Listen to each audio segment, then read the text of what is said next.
This is a special update with Rick Joyner and Lieutenant General Retired W.G. Jerry Boykin. Well, welcome. We're talking with General Boykin. We've been discussing some real important issues, but also I know something that's very deep on your heart. With your incredible background, you're still fighting for your country. Right. When you retired from the military, you jump right in. You're every day out there. You're out speaking all over. I know you do programs. We see you on Fox News, Glenn Beck, all over the time. You're out there, but you're fighting for a cause. And one of the things I think that is resonating, and we've got to understand as a nation, is without the Constitution, our government has no authority. The authority of our government comes from the Constitution. It can have power without authority. You can force your will, you can manipulate, have your will done, but unless it's coupled to the Constitution, right. It doesn't really have authority to do the things that it's done. Some of the decisions our government is making right now are, to me, slap in the face to our Constitution. Not just it's an attack on the Constitution. One of the most basics that I've heard you talk about a lot is church and state. Yeah. You're not a professional pastor. You were a general, you were a military leader, you were in intelligence, but this is something you understand from perspective. Tell me what you think about what's going on with this battle, a constitutional battle. Well, first of all, I think it's important for people to understand this issue of church and state is so misunderstood. First of all, it's not in the Constitution, as most of us know. But secondly, when Thomas Jefferson wrote that statement to the Danbury Baptist, that wasn't an original thing. He was reflecting on the motivations and the orations and the writings of the early settlers in Jamestown in 1607 and Plymouth Rock when they came in I think it was 1621. They came wanting a separation of church and state because they didn't want the King of England to be the head of the church. In fact, they were the ones that coined the phrase, no king but King Jesus. So Jefferson was just parroting that, but it was to protect the church, not to protect the state. And of course, we know in 1947 with Supreme Court Justice Hugo Black, we turned that upside down. So the idea of the separation of church and state is very misunderstood.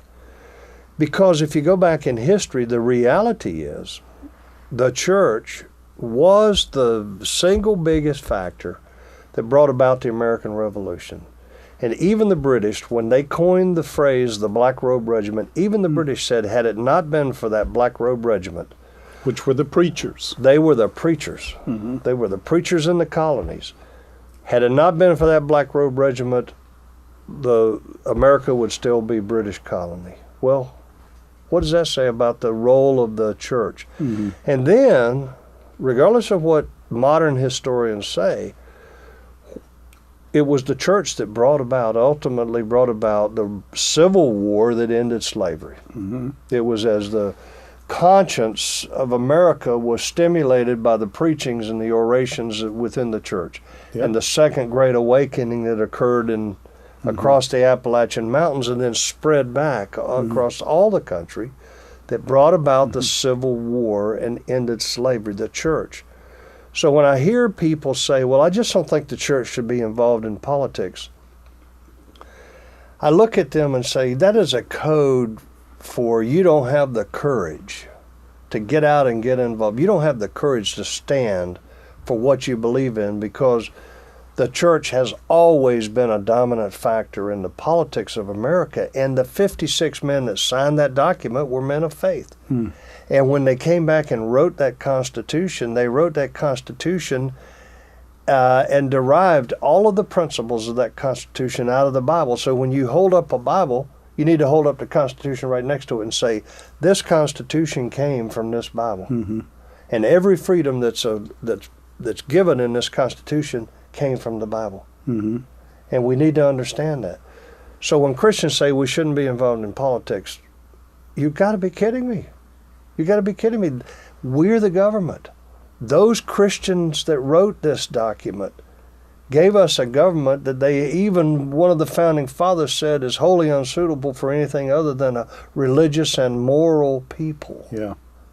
They expected that we were going to live by that Constitution and keep our eyes on God. And then the church comes along and says, well, I don't want to, be involved in politics. Well, what you're really saying is you don't have the courage to stand up and be counted and be bold and be involved in what's going on in this country. And by the way, if you don't stand up, you're ceding territory to the enemy because you're not being the salt and light. You're not being the salt and light. Now, when Isaiah 5 says, woe unto you who call good evil and evil good, that's a warning. And we know, Rick, when you withdraw God, it's replaced by evil. Is always replaced by evil. Devil's not going to leave that vacuum empty. And Psalm 94 is so very clear. A lot of people focus on, 2 Chronicles 7:14, if my people which are called by my name. But how about Psalm 94? Where God says, who will rise up against this evil for me? Who will take a stand against these evildoers? There are evildoers in our society today, and they are dominating our society today. 5 people in a black robe have just changed the whole future of America on the 26th of June with a Supreme Court decision on marriage. It's evil. Even the dissenting Judge Roberts said this has nothing to do with the Constitution. That's right. So, but the point is, if we don't rise up against evil, we as the church don't rise up against evil, to include getting those people out of positions of leadership and voting in people of real principle, then we are shirking our responsibility. And I believe as Christians, we're going to be held accountable. Absolutely. The last thing we ever want to do is show up on that judgment day and him say, you were a watchman and you didn't sound the alarm. You saw this and didn't even warn my people. And, I was also, I like Bill O'Reilly on Fox. Sometimes he is just flat wrong. Yeah. And he was saying, okay, this is the law of the land. It's what, our presidential candidate Kasich said. Same-sex marriage, it's the law of the land. The Supreme Court has decided, which one thing, they don't understand the Constitution to understand the Supreme Court didn't have the authority to decide that. That's not that is not their constitutional authority, which we can get into later. But also that just the fact that, like the Dred Scott decision, that was a Supreme Court decision that got completely reversed. Right. So we can't just say that's the law of the land now, accept it. No, we will not. We absolutely cannot. There is a point too where every Christian has to determine, whether they're going to obey God or men. Yes. Like the apostles did. Who are we going to obey? Paul the apostle said, if I were still seeking to please men, I would not be a bondservant of Christ. Right.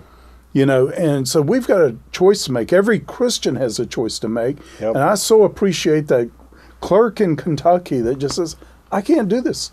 Violates my conscience. I will not disobey God to obey men when men are wrong in this and are challenging the fundamental laws and definitions of good and evil that God has given us. I will obey God, not men. I am so proud of that woman taking her stand, going to jail for it. We've all got to take our stand now. Well, I think of the Kleins out in Oregon who just simply said, I'll go out of business, you can fine me, you can jail me, but I won't make a cake for a same-sex wedding because it violates my conscience. What our founding fathers gave us was freedom of religion, not freedom of worship. When they wrote the First Amendment, they gave freedom of religion, means I can live my faith, I can speak about my faith, because the next thing they gave us was freedom of speech. It was all part of the same thing. And then freedom of the press. Freedom of speech came from the freedom of religion. That's right. Freedom of the press came, it all starts at the one root. Don't ever forget that what Hitler allowed the church in Germany was freedom of worship. That means you go in your closet, you go in your church, and you keep your faith inside the confines of that church, but don't bring it in the public square, because that's what Hitler said, I'll crush you. And the church went silent, and look what happened. Yeah. And if that's what when go evil silent here? prevails because the church is silent, and we have to rise up. I remember one little breakfast I was with you at in Washington. These senators and congressmen, one of them pulled me aside afterwards, and he said, you would see a lot more courage in Washington if we saw any courage in the church. Yeah. And I just said, guilty. Yeah. He said, we don't think the church has our back. Yeah. And I said, we are guilty. We've got to stand up. We've got to be strong and courageous. Absolutely. And you don't want to miss this next segment with General Boykin.